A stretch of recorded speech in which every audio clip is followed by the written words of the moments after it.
رمضان کی تیاری ہے نا؟ ہاں جی بالکل تیاری ہوگی، اور سحری اور افطاری کے لیے، ہاں جی سحری اور افطاری کی برکتیں ہیں وہ اپنی جگہ، لیکن بس ہماری تیاری کا مطلب یہ ہوتا ہے کہ سحر میں کیا کھانا ہے اور افطار میں کیا لانا ہے، سارا زور اس میں ہوتا ہے۔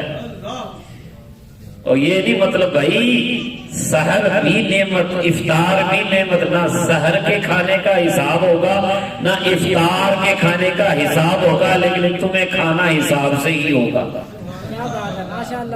کھانا حساب سے ہے بھائی، یہ نہ ہو کہ بس صبح و شام ہم ریسیپیز ہی دیکھتے رہیں کہ سحر میں کیا بنائیں افطار میں کیا بنائیں، سحر میں اتنا کھائیں کہ فجر کی جماعت میں نہ جائیں، گھر میں پڑھ کے سو جائیں، یا زیادہ قلودگی ہو تو وہاں ہی پڑے پڑے ہی رہ جائیں، بعد میں پتہ چلے فجر بھی نکل گئی، اور افطار میں اتنا کھا لیں کہ ڈکاریں منہ میں آتی ہوں، مغرب گھر میں پڑھیں، مسجد میں جماعت سے نہ جا سکیں، اور جب تراویح کا وقت ہو تو یار طبیعت بوجھل ہو رہی ہے، 20 رکعتیں کیسے پڑھیں گے، مسجد میں صرف بابوں کی ایک اور آدھی صف بنے، کچھ بچے ہوں وہ جو شور مچا رہے ہوں تو بس تراویح ہو رہی ہو، اور پھر تراویح والے کو بھی کاری ذرا سپیڈ لاؤ، کاری صاحب ذرا سپیڈ لاؤ، اس کاری صاحب کے پیچھے پڑھنا نا وہ 20 منٹاں چ پوریاں 20 رکعتاں نال 17 عشاء دی بھی پڑھا دیتا ہے، نہ انہوں سمجھ آنے وہ پڑھ کے ریا نہ پچھلے آنے کوئی سمجھ آنے۔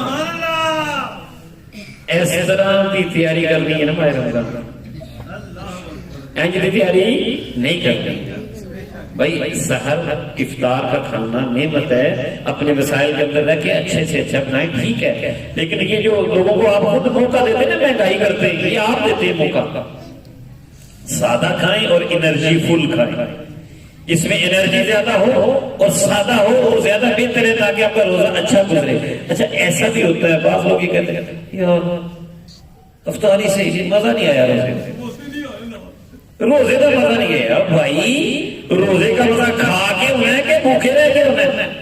روزہ تو جمال فاتح و مستی ہے، روزہ تو نہ کھانے کا نام ہے۔ تم کہہ رہے ہیں کہ فلاں چیز کھائی نہیں روزے کا مزہ نہیں آیا، روزے کا مزہ نہ کھانے میں ہے۔ تو اس لیے یہ میں بات وہ سمجھا رہا ہوں کہ جو ہمارے عام مسئلہ ہے، تو ہم نے کرنا کیا ہے ماہ رمضان میں؟ پھر سرکاری صاحب تسی کھان تو بھی روکی جاندے ہو، تو کرنا کی بھائی؟ ماہ رمضان جو ہے یہ اس لیے آیا، میرے آقا علیہ السلام کے انداز مبارک دیکھیے، حضور علیہ السلام ماہ رمضان میں کیا فرمایا کرتے تھے؟ حضرت سیدہ طیبہ طاہرہ عائشہ الصدیقہ رضی اللہ تعالی عنہا راویہ ہیں، اور شعب الایمان کی حدیث نمبر 3353 ہے، فرمایا کہ اذا دخل رمضان كان رسول الله صلى الله عليه وسلم إذا دخل رمضان تغير لونه وكثرت صلاته وابتهل في الدعاء وأشفق منه۔ فرمایا جب ماہ رمضان آتا تو اللہ کے رسول صلی اللہ علیہ وسلم کا رنگ مبارک تبدیل ہو جاتا، خشیت الہی کی وجہ سے اور عبادت کی ادائیگی کے حق کے احساس کی وجہ سے۔ کیا عبادت کرنی، رمضان آ گیا کوئی کمی نہ رہ جائے، وہاں تو کمی کی بات ہی نہیں ہے، وہ کمال حسن حضور ہے کہ گمان نقص جہاں نہیں، یہ پھول خار سے یہ دور ہے، یہی شمع ہے کہ دعا نہیں، وہ جہاں کمی کا تصور بھی نہیں ہے، وہ ذات چہرے مبارک کا رنگ تبدیل ہو جائے گا۔ وَكَثُرَتْ صَلَاتُهُ، جن کی نماز کا پہلے جو ہے وہ عالم بے مثال ہے، لیکن رمضان جب آتا تو آپ کی نماز زیادہ ہو جائے گا۔ ہم وہی بات کر رہے تھے نا کہ رمضان میں کرنا کیا ہے، رمضان میں کرنا کیا ہے؟ دیکھو میرے آقا علیہ السلام کی نماز زیادہ ہو جاتی، اور اسی طرح ہم کہتے ہیں کہ بھی پڑھنی ہے کوئی ضروری نہیں، 8 ہو نہیں جاتی ہیں۔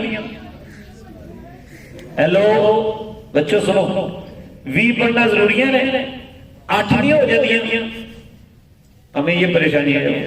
فلاں بھائی 20 کیا نماز ہے نا، نماز زیادہ ہوگی تو کثرت صلاۃ، میرے آقا علیہ السلام کی نماز وَدُعَا فِي الدُّعَاء، حضور علیہ السلام دعا میں اور عاجزی کرتے اور بھی گڑا وَأَشْفَقَ مِنْهُ، اور اللہ تعالیٰ سے زیادہ خوف خشیت فرماتا.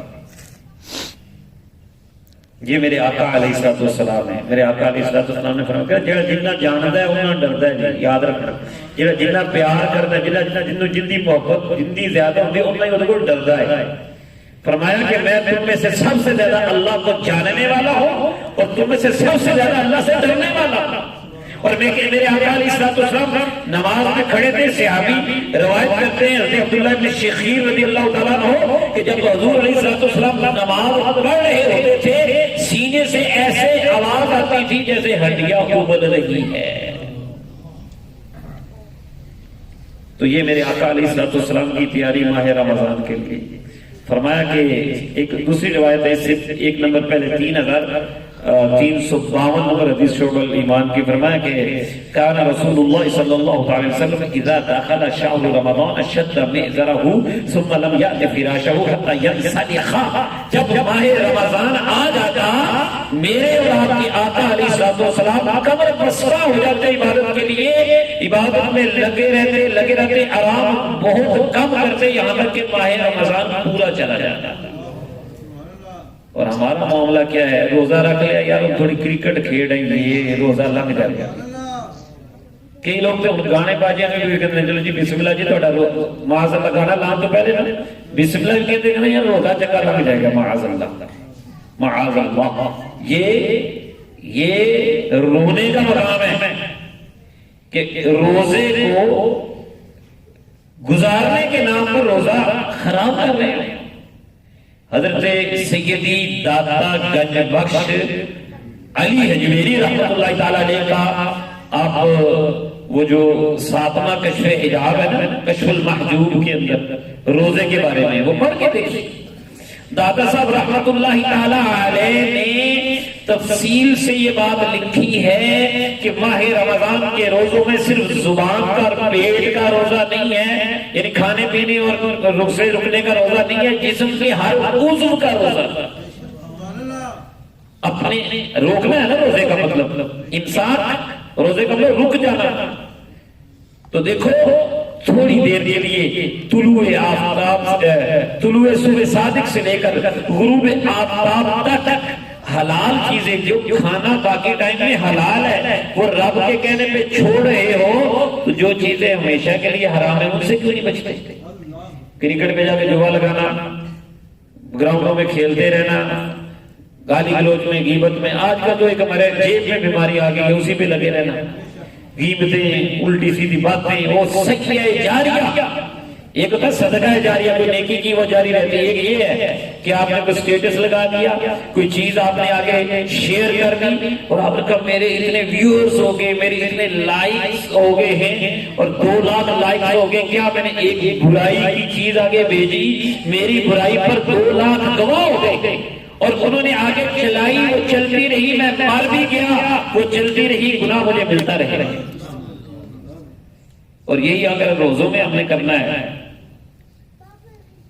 اللہ والے رمضان سے پہلے اپنی ساری مصروفیات سے فارغ ہو جایا کرتے تھے کہ ماہ رمضان میں بس اللہ عبادت ہوگی، باجماعت نماز پڑھیں گے.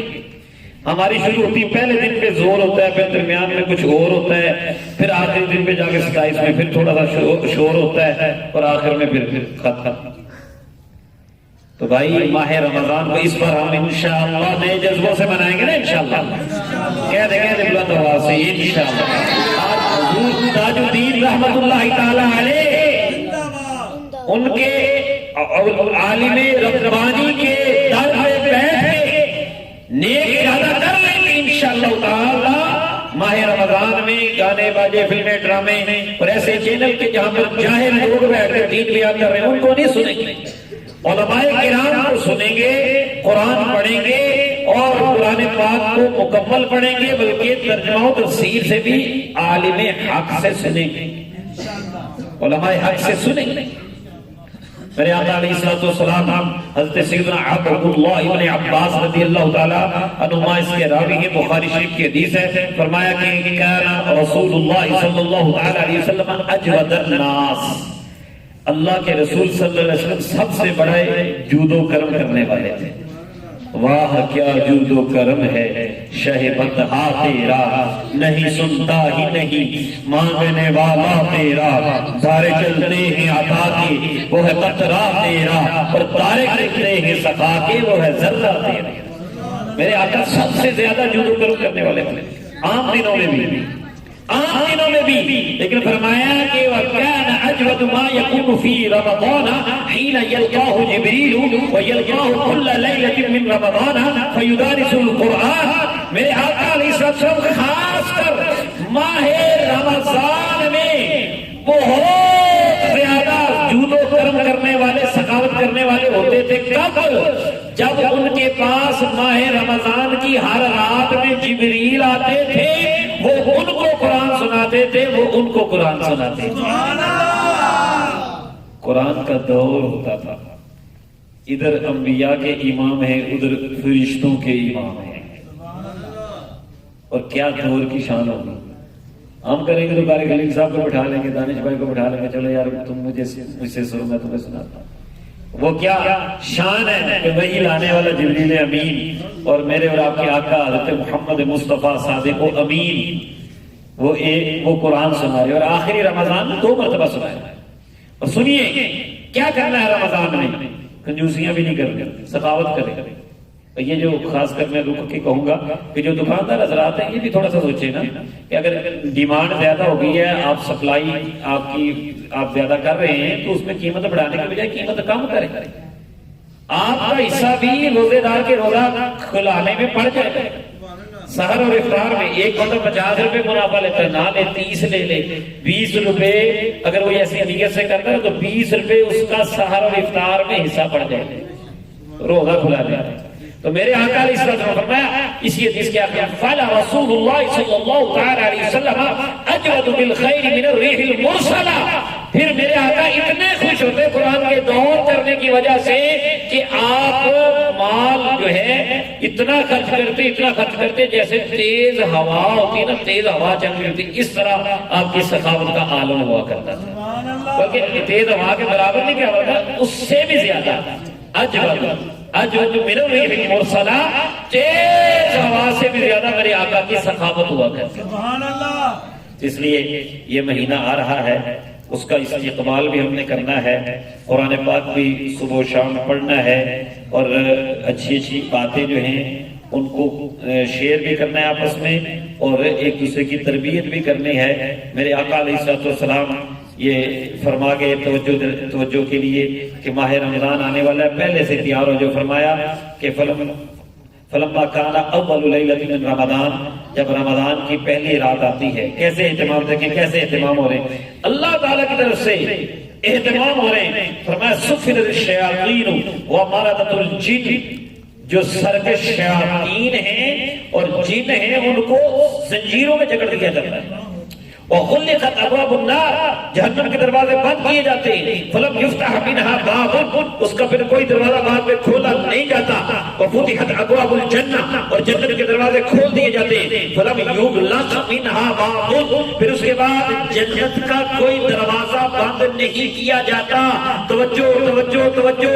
وَيُنَادِي مُنَادٍ، اللہ تعالیٰ کی طرف سے ایک اعلان کرنے والا اعلان کرتا ہے، اناؤنسمنٹ ہوتی ہے، پکار ہوتی ہے، یا باغی الخیر اقبل، او نیکی کے کرنے والے، او نیکی کے تلاشی، او نیکی کو چاہنے والے آگے بڑھ، کمان نیکی کرنے والے آجا آجا نیکی کر، و یا باغی الشر اقصر، او شر کو تلاش کرنے والے، شرارتیں کرنے والے، برائی کرنے والے، سب رک جا۔ وَلِلَّهِ عُتَقَاءُ مِنَ النَّارِ، اور اللہ کی عطا سے بہت سے لوگوں کو جہنم سے آزادی دی جاتی ہے۔ یہ صرف پہلی رات نہیں، وَذَلِكَ كُلَّ لَيْلَةٍ، اور یہ رمضان کی ساری راتوں میں سلسلہ جاری رہتا ہے۔ مزہ آ رہا ہے نا؟ یہ میرے چکھا دی ہے نا، وہ امام غزالی نے جیسے کہا تھا کہ لِأَنَّ الشَّوْقَ بَعْدَ الذُّوقِ، چکھنے کے بعد ہی شوق پیدا ہوتا ہے نا. ہاں جی، جس کو پتہ نہیں اسے شوق نہیں ہے، جسے شوق نہیں اسے طلب نہیں، جسے طلب نہیں اس نے پانا نہیں، جس نے پانا نہیں وہ محروم رہے گا. تو ہم نے آپ کو شوق دلا دیا ہے. تو اس لیے صبح و شام قرآن کو ضرور دیکھے. جس کو آتا ہے پڑھنا وہ تو پڑھے، نہیں تو سیکھے، نہیں تو کم از کم دیکھے.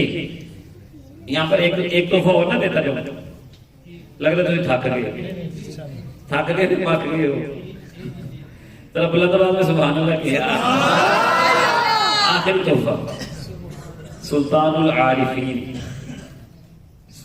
معین الملت والدین حضرت خواجہ معین الدین چشتی اجمیری رحمۃ اللہ علیہ.